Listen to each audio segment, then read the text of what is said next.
Plano de leitura da Bíblia da Igreja Cristã Fagiel. Estamos no dia 166. A leitura será em Gálatas 4, 1 Samuel 31 e Jó capítulo 16. Capítulo 4.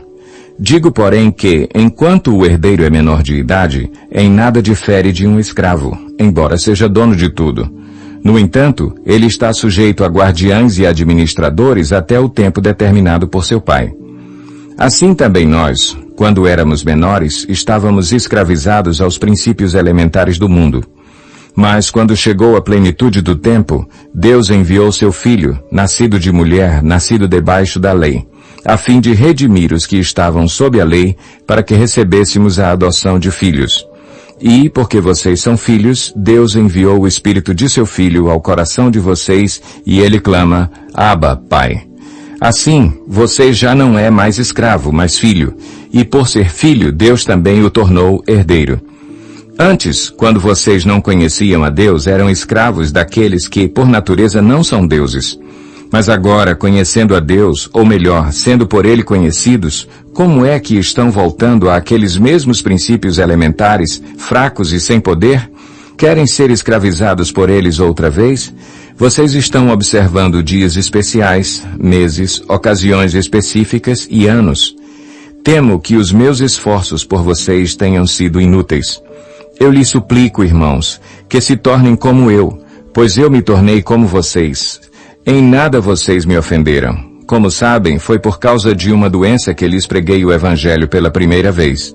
Embora a minha doença lhes tenha sido uma provação, vocês não me trataram com desprezo ou desdém. Ao contrário, receberam-me como se eu fosse um anjo de Deus, como o próprio Cristo Jesus.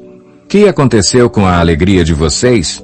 Tenho certeza que, se fosse possível, vocês teriam arrancado os próprios olhos para dá-los a mim. Tornei-me inimigo de vocês por lhes dizer a verdade? Os que fazem tanto esforço para agradá-los não agem bem, mas querem isolá-los, a fim de que vocês também mostrem zelo por eles. É bom sempre ser zeloso pelo bem, e não apenas quando estou presente. Meus filhos, novamente estou sofrendo dores de parto por sua causa, até que Cristo seja formado em vocês. Eu gostaria de estar com vocês agora e mudar o meu tom de voz, pois estou perplexo quanto a vocês. Digam-me vocês, os que querem estar debaixo da lei. Acaso vocês não ouvem a lei? Pois está escrito que Abraão teve 2 filhos, um da escrava e outro da livre. O filho da escrava nasceu de modo natural, mas o filho da livre nasceu mediante promessa. Isto é usado aqui como uma ilustração. Estas mulheres representam 2 alianças. Uma aliança procede do Monte Sinai e gera filhos para a escravidão. Esta é Agar. Agar representa o Monte Sinai na Arábia e corresponde à atual cidade de Jerusalém, que está escravizada com os seus filhos. Mas a Jerusalém do Alto é livre e é a nossa mãe, pois está escrito, regozije-se, ó estéril, você que nunca teve um filho. Grite de alegria, você que nunca esteve em trabalho de parto, porque mais são os filhos da mulher abandonada do que os daquela que tem marido. Vocês, irmãos, são filhos da promessa, como Isaque. Naquele tempo, o filho nascido de modo natural perseguiu o filho nascido segundo o Espírito. O mesmo acontece agora. Mas o que diz a Escritura? Mande embora a escrava e o seu filho, porque o filho da escrava jamais será herdeiro com o filho da livre. Portanto, irmãos, não somos filhos da escrava, mas da livre. 1 Samuel 31. E aconteceu que, em combate com os filisteus, os israelitas foram postos em fuga e muitos caíram mortos no monte Gilboa. Os filisteus perseguiram Saul e seus filhos e mataram Jonas, Abinadab e Malquizua, filhos de Saul. O combate foi se tornando cada vez mais violento em torno de Saul, até que os flecheiros o alcançaram e o feriram gravemente. Então Saul ordenou ao seu escudeiro, tire sua espada e mate-me com ela, senão sofrerei a vergonha de cair nas mãos desses incircuncisos. Mas seu escudeiro estava apavorado e não quis fazê-lo. Saul então pegou sua própria espada e jogou-se sobre ela. Quando o escudeiro viu que Saul estava morto, jogou-se também sobre sua espada e morreu com ele.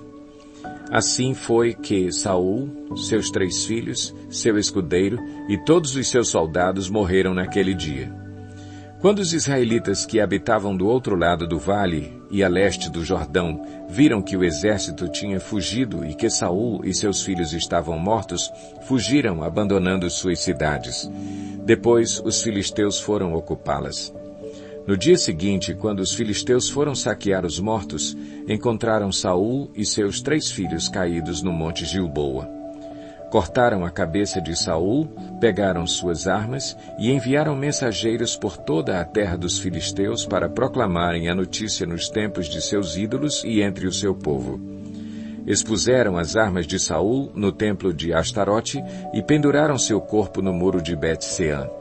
Quando os habitantes de Jabes-Gileade ficaram sabendo o que os filisteus tinham feito com Saul, os mais corajosos dentre eles foram durante a noite a Bet-Sean. Baixaram os corpos de Saul e de seus filhos do muro de Bet-Sean e os levaram para Jabes, onde os queimaram.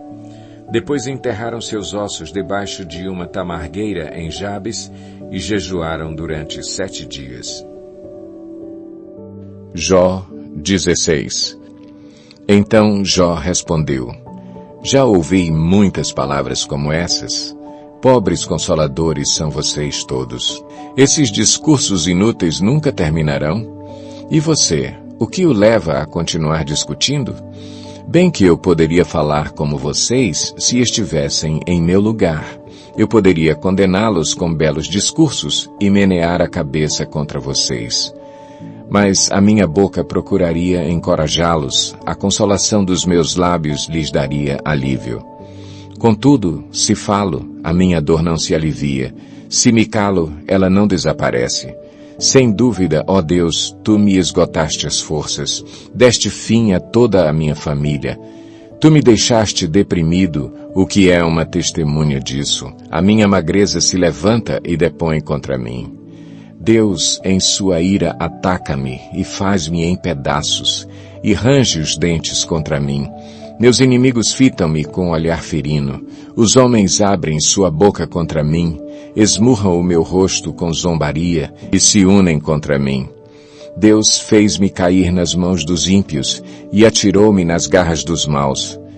Eu estava tranquilo, mas ele me arrebentou. Agarrou-me pelo pescoço e esmagou-me. Fez de mim o seu alvo. Seus flecheiros me cercam. Ele traspassou sem dó os meus rins e derramou na terra a minha bilis. Lança-se sobre mim uma e outra vez. Ataca-me como um guerreiro. Costurei veste de lamento sobre a minha pele e enterrei a minha testa no pó. Meu rosto está rubro de tanto eu chorar, e sombras densas circundam os meus olhos, apesar de não haver violência em minhas mãos e de ser pura a minha oração. Ó terra, não cubra o meu sangue, não haja lugar de repouso para o meu clamor. Saibam que agora mesmo a minha testemunha está nos céus, nas alturas está o meu advogado, o meu intercessor é meu amigo. Quando diante de Deus correm lágrimas dos meus olhos, ele defende a causa do homem perante Deus como quem defende a causa de um amigo. Pois mais alguns anos apenas, e farei a viagem sem retorno.